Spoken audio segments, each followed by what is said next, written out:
शिक्षक की मौजूदगी में, तो वो जो शिक्षक होंगे उन पर कठोरतम कार्रवाई की जाएगी।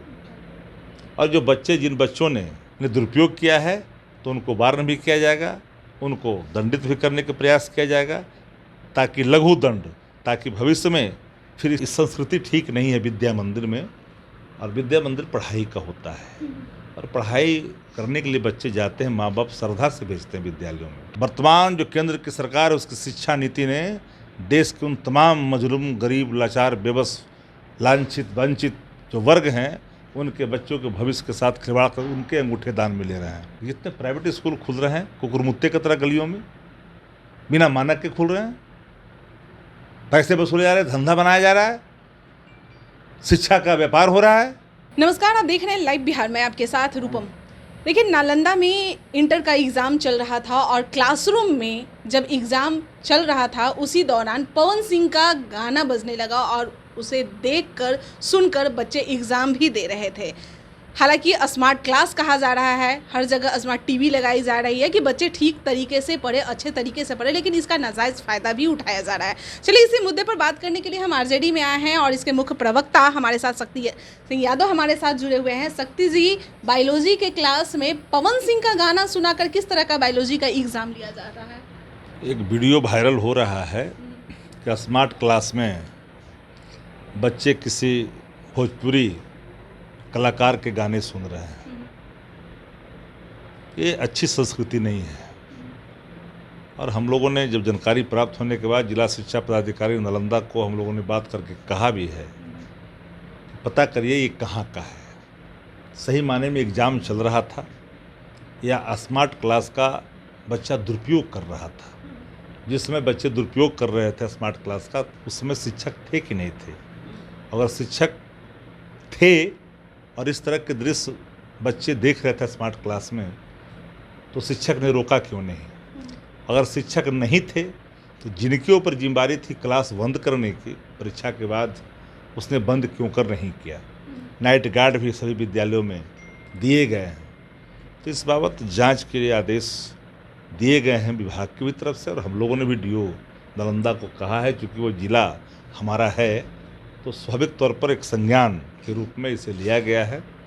और अगर ये आएगा कि शिक्षक की मौजूदगी में, तो वो जो शिक्षक होंगे उन पर कठोरतम कार्रवाई की जाएगी। और जो बच्चे जिन बच्चों ने कौतूहलवश, अज्ञानतावश अगर इसको सुनने की कोशिश की है, तो एक तो हिदायत उनको कठोर दी जाएगी कि ताकि दोबारा कोई गलती करेंगे तो कड़ा पनिशमेंट मिलेगा और उस पर कठोरतम निर्णय भी लिए जाएंगे। और मैं इस संस्कृति ठीक नहीं है विद्या मंदिर में। और विद्या मंदिर पढ़ाई का होता है और पढ़ाई करने के लिए बच्चे जाते हैं, माँ बाप श्रद्धा से भेजते हैं विद्यालयों में। लेकिन जाने के बाद अगर इस दृश्य से वो परिचित होते हैं या इस दृश्य के वशीभूत हो जाते हैं, तो ये ठीक नहीं है बच्चों के भविष्य के लिए। मतलब आप मान रहे हैं कि जो शिक्षा व्यवस्था है वो दिन पर दिन गिरता नजर आ रहा है। आप लोग कह रहे हैं शिक्षा व्यवस्था में हम लोग सुधार कर रहे हैं, और देखिए वो वीडियो जो वायरल हो रहा है उसमें साफ दिख रहा है OMR सीट भी सामने रखा हुआ है, लिख रहे हैं, बायोलॉजी का एग्जाम दे रहे हैं। मैं दोनों बातों को कह रहा हूँ। पहले एक बात जान लीजिए आप लोग, हम दोनों विषयों को रख रहे हैं और आप लोग नहीं जानते तो फिर एक बात मैं दोहरा देना चाहता हूँ। इस 8-9 वर्षों में देश की शिक्षा गर्त में गई है। द्रोणाचार्य ने तो एकलव्य का अंगूठा लिया था। वर्तमान जो केंद्र की सरकार है उसकी शिक्षा नीति ने देश के उन तमाम मजलूम, गरीब, लाचार, बेबस, लांछित, वंचित जो वर्ग हैं उनके बच्चों के भविष्य के साथ खिलवाड़ कर उनके अंगूठे दान में ले रहे हैं। इसलिए बिहार की सरकार क्वालिटी एजुकेशन की बात कर रहा है, हम BPC शिक्षक बहाली की बात कर रहे हैं। हम ये भी कह रहे हैं कि सिबतल्ला के तर्ज पर हर एक जिलों में विद्यालय हो। यही ना है हमारा गुणात्मक परिवर्तन और गुणात्मक सुधार। जब तक आप क्वालिटी एजुकेशन नहीं देंगे, इन चीज़ों में आप परिवर्तन नहीं कर सकते हैं। इस दिशा में हम काम भी कर रहे हैं। और ये जो दृश्य आपने दिखाया विजुअली, निश्चित तौर पर ये ठीक नहीं है।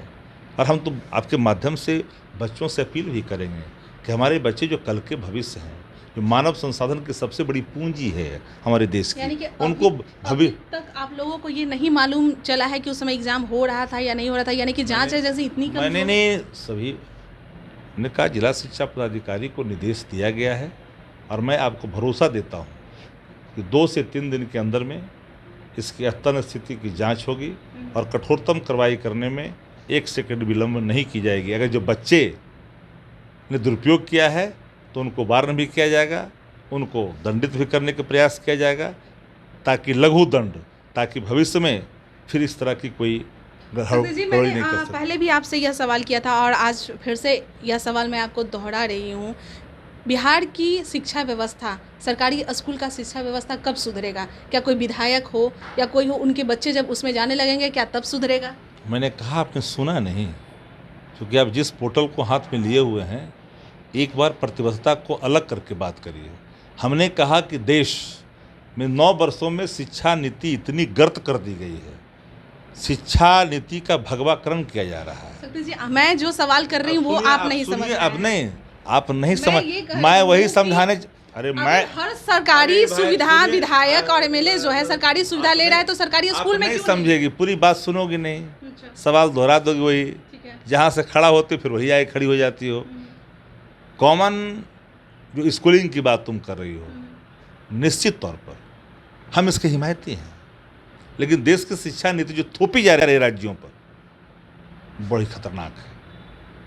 हम तो कहते हैं कि इतने प्राइवेट स्कूल खुल रहे हैं कुकुरमुत्ते की तरह गलियों में, बिना मानक के खुल रहे हैं, पैसे वसूले जा रहे हैं, धंधा बनाया जा रहा है, शिक्षा का व्यापार हो रहा है।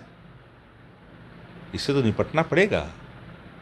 और सब, मैं तो कहा, विधायक हो या सांसद हो, आईएएस हो या कर्मचारी हो, सबके बाल बच्चे को सरकारी विद्यालय, हम लोग सरकारी विद्यालय से पढ़ के आए हैं, हम लोग कोई नहीं पढ़ के आए हैं अथी से, अंग्रेजी विद्यालय से। अब आप अपने बच्चे की बात कीजिए। अरे हम तो कह रहे हैं कि सारे बाल बच्चे आजकल तो टेक्स्ट बुक जानती हैं, पढ़ी हैं टेक्स्ट बुक, हम टेक्स्ट बुक पढ़े हैं।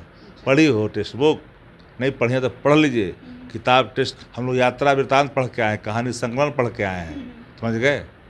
हम लोग ये पढ़ के गेहूँ और गुलाब, आप सुनिए, गेहूँ और गुलाब पढ़ के आए हैं बेनीपुरी का, जानिए, गेहूँ और गुलाब पढ़ लीजिएगा हिंदी में। जिन लोगों ने पढ़ा है, हम लोग वो पढ़ करके आए हैं, वही मेरा कहना और है। इसीलिए कहते हैं, आप सुन लीजिए एक बात पूरी तौर पर, शिक्षा में गुणात्मक परिवर्तन के लिए ही हम लोगों ने निर्णय लिया है क्वालिटी एजुकेशन की बात, गुणवत्तापूर्ण शिक्षा। सिमरतल्ला के तर्ज पर जब पहले हम जिला में जाएंगे, फिर अनुमंडल पर जाएंगे और प्रखंड में जाएंगे, और इसका ये सिलसिला चलेगा। और अमूलचूल परिवर्तन का जो हमारा लक्ष्य है, इसको हम 10 साल में एकदम पंचायत तक पहुंचा देंगे, ताकि फिर कल कोई शिक्षा के लिए दर दर तक नहीं भटके। ये हमारा संकल्प है। चलिए, शक्ति यादव जी हमारे साथ जुड़े हुए थे। और जैसा कि एग्ज़ाम लिया जा रहा है, आप देखते ही हैं कि किस तरह से पेपर लीक हो जाता है। बीपीएससी एग्ज़ाम में भाई पेपर लीक हो जाता है, और ये तो इंटर का एग्ज़ाम है, और इंटर के एग्ज़ाम बच्चे दे रहे हैं, एक बेंच पर 3-3 बच्चे बैठ के एग्ज़ाम दे रहे हैं, और सामने टीवी पर गाना भी बज रहा है, हाथ में बच्चे फ़ोन लिए हुए हैं, और उसमें आंसर भी देख रहे हैं कि एग्ज़ाम में जो क्वेश्चन पूछा गया इसका क्या आंसर होगा। इस तरह की शिक्षा व्यवस्था है यहाँ पे, और भले ही सरकार अपने पीठ थपथपा ले, कह ले कि हम बहुत ही अच्छे शिक्षा व्यवस्था दे रहे हैं, लेकिन जो है वो आपके सामने है। चलिए, अभी के लिए इतना ही। बने रहें आप लाइव बिहार के साथ। धन्यवाद। लाइव बिहार यूट्यूब पर सब्सक्राइब और फेसबुक पर लाइक जरूर करें।